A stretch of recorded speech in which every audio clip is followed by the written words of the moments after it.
Les mémos de l'histoire par Saïd Yahya Chérif sur Beurre FM.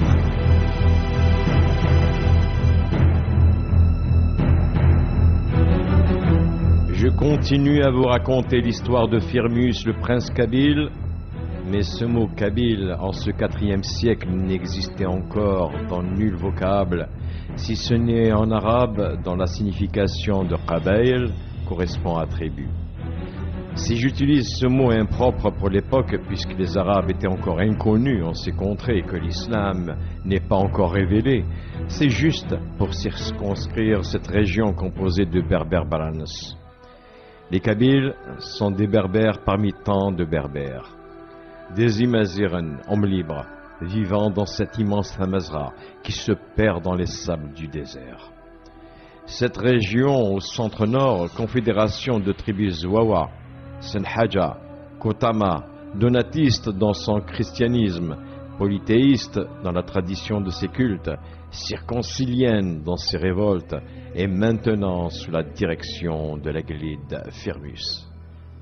Massinissa et sa descendance étaient Shawi, Sifax et Bocchus étaient Shloh, Juba, Nobel et Firmus étaient Kabyles, et tous étaient berbères envers et contre Puniques et Romains envahisseurs.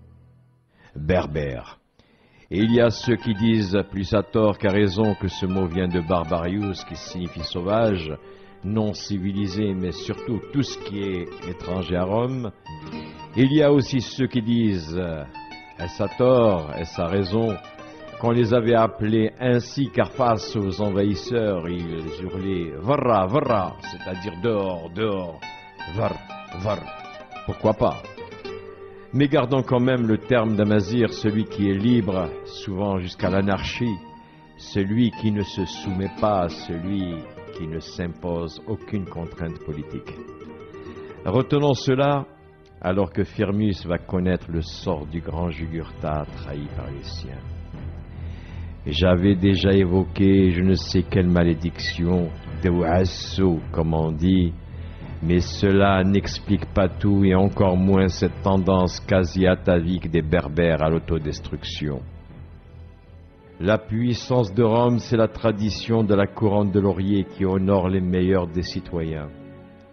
La faiblesse de la Berbérie, c'est la tradition de la couronne d'épines que l'on tresse à tous les hommes, à toutes les femmes qui se distinguent.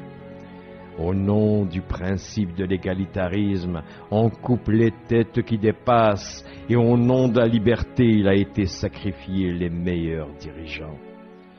Voilà pourquoi la Berbérie ne fut jamais une grande nation. À demain!